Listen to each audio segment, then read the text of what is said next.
crashing here tonight.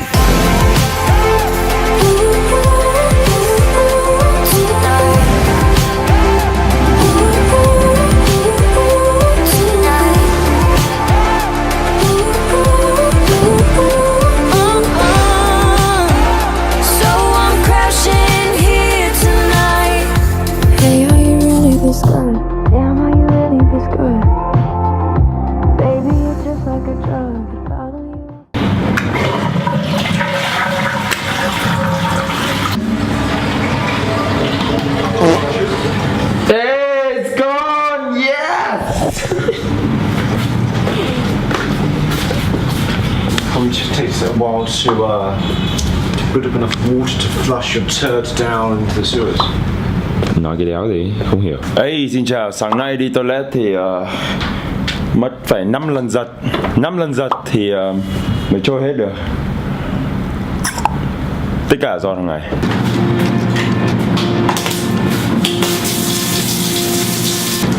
Intoxicating your kiss, intoxicating your lips.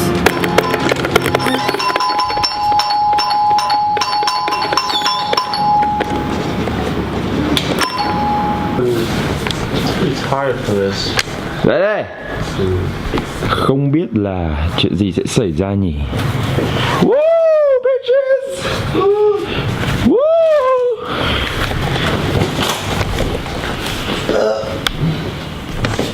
Đây đây.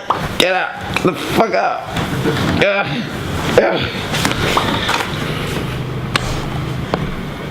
Intoxicating your kiss, intoxicating your lips. Nobody does it like this. I find it hard to resist. Oh, feeling out of control, beautifully so. What's coming over me? It's a total eclipse of rationality.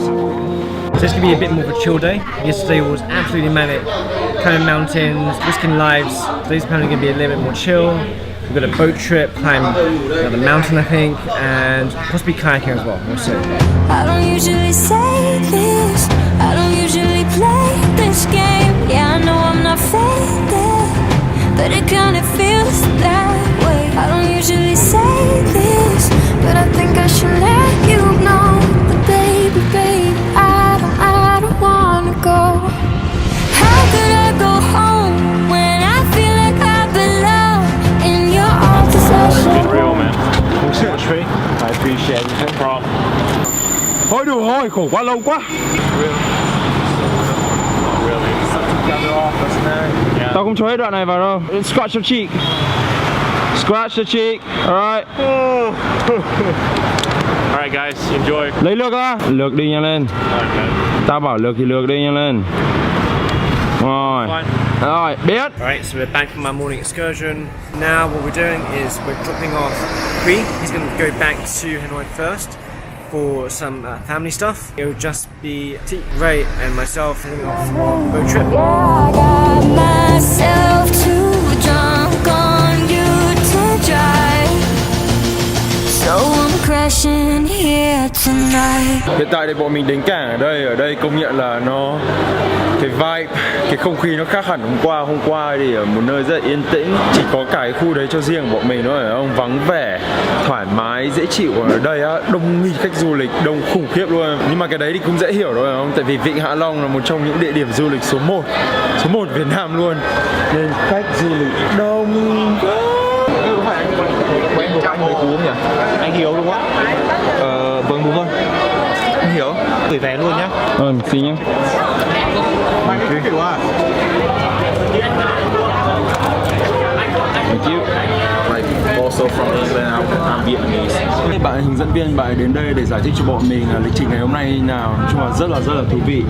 Nghĩa là tẹo nữa thì bọn mình sẽ đi đảo Ti Tốp. Thì trong lúc đấy thì bọn mình có thể quay drone. Ngoài ra ấy, thì bọn mình có thể chọn một trong máy trật tự được không?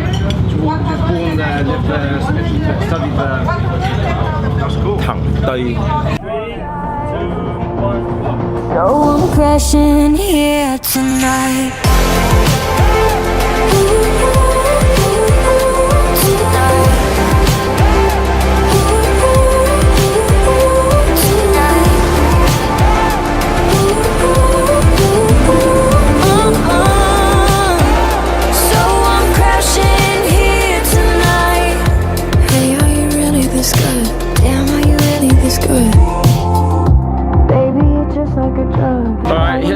bọn mình có 45 phút ở đảo, đây là đảo Ti-Top, để có thể thoải mái tự do khám phá đảo. Mình biết là ở trên này ở trên đảo Ti-Top này có một địa điểm để có thể nhìn từ trên cao nhìn xuống, thì một cái đài quan sát đấy, cho nên bây giờ bọn mình đang phải tranh thủ thời gian có 45 phút thôi để chạy lên đấy và cố gắng bắn được em cho tối hôm nay, với để cố gắng để có thể bắn được em gà luộc ở trên đấy.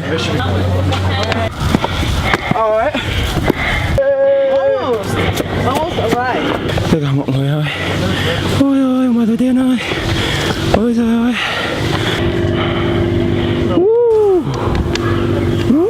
Ok, bây giờ chúng mình đang chuẩn bị mạo hiểm tính mạng của tất cả mọi người ở quanh đây để bay được con drone ở trong cái nhà này.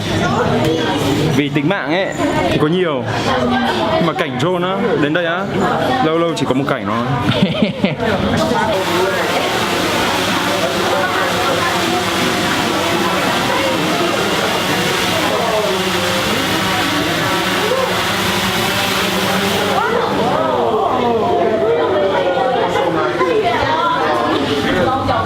Bay con drone như một vị thần, tất cả mọi người ngắm nhìn.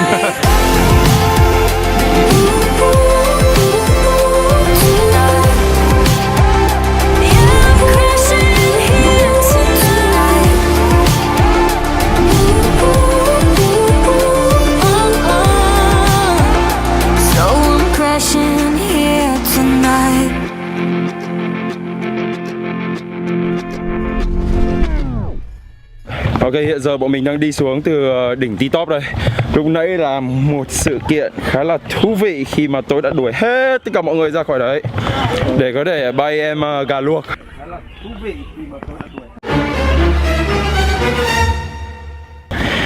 Nói chung là cũng nhờ mọi người là cho tôi xin 5 giây thôi để có thể cho gà luộc ở vị trí chuẩn bị thuận lợi nhất để có thể bay thẳng ra cảnh Hạ Long ở đấy. Cho mọi người cảm thấy rất thú vị.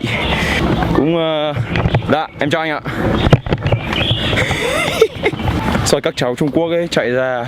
Ôi thôi chú ơi, chú thật là mãnh liệt, chú thật là đẹp trai. Ở bên Trung Quốc, bọn cháu không có những người như chú đâu. Ôi chú ơi, chú ơi, chú. Wow. Chú ơi.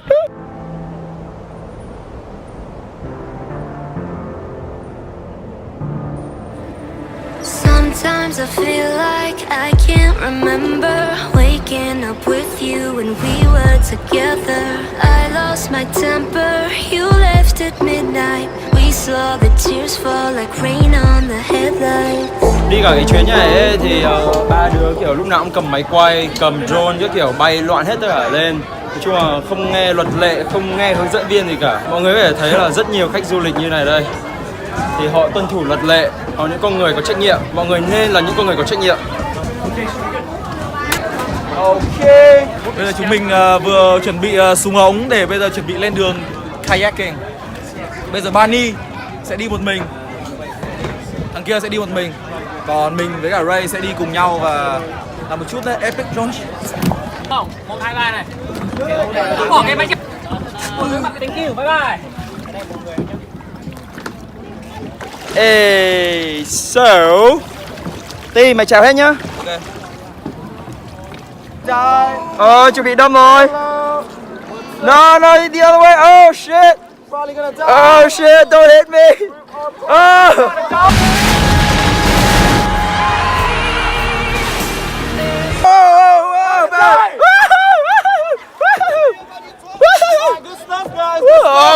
Rồi, không có vấn đề gì cả, không có vấn đề gì cả.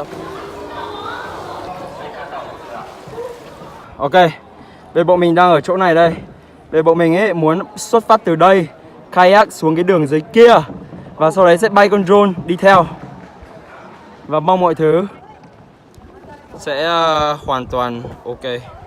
Mọi thứ là con drone. Bây giờ bọn mình đang chuẩn bị bật con drone ở cái chỗ giữa biển này. Chưa tính được là lúc hạ cánh thì như nào đâu, nhưng mà cứ bay đã.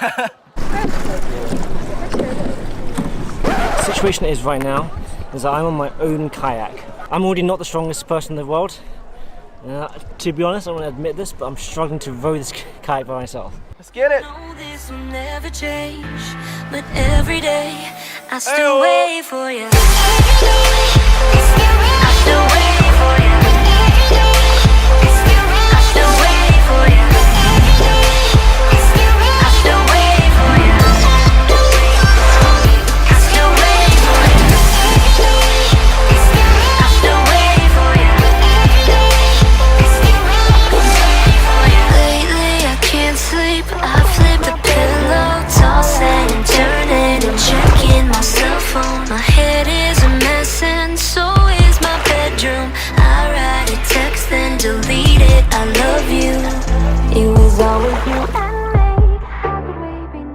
Thing is, I actually have no idea where Vay and T are. I'm just going to...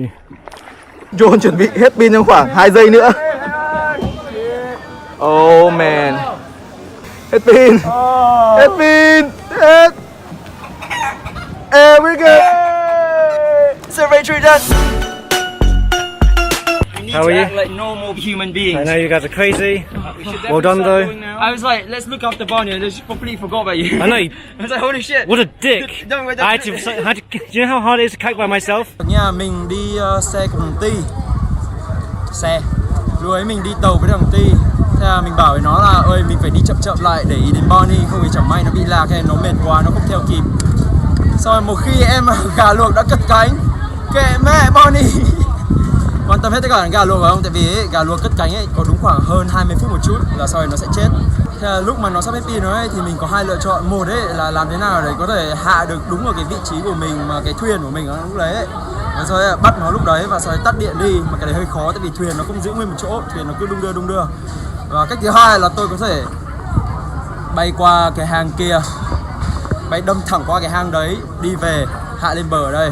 Thì tôi đã quyết định bay qua cái hang kia. Lúc bay qua thì bị tập trung quá để quên bấm quay, để không có hình ảnh lại cho mọi người. Mà lúc bay qua thì có một bạn đi ngang qua, bạn anh Hiếu CK, em chào anh, em follow anh từ bấy lâu nay.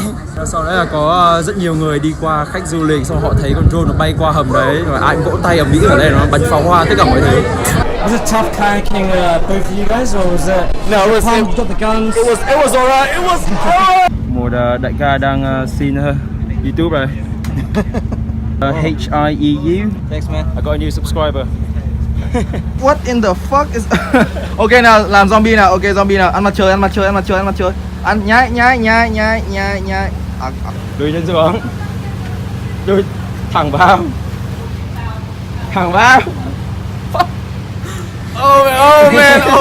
I still wait for you. Well, that's that. Hope you enjoyed our second and also our last day in Halong Bay. After a wild adventure to the top of Poland Mountain yesterday, today's experience was much more laid back and relaxing, wasn't it? Aside from Halong Bay, there's still so many beautiful destinations I'd love to visit in Vietnam. This time around, it's quite difficult to tick everything off the bucket list, but I'm hoping to do so in the near future. Vietnam's amazing. See you all in the next adventure on the channel, and as for now, bye bye.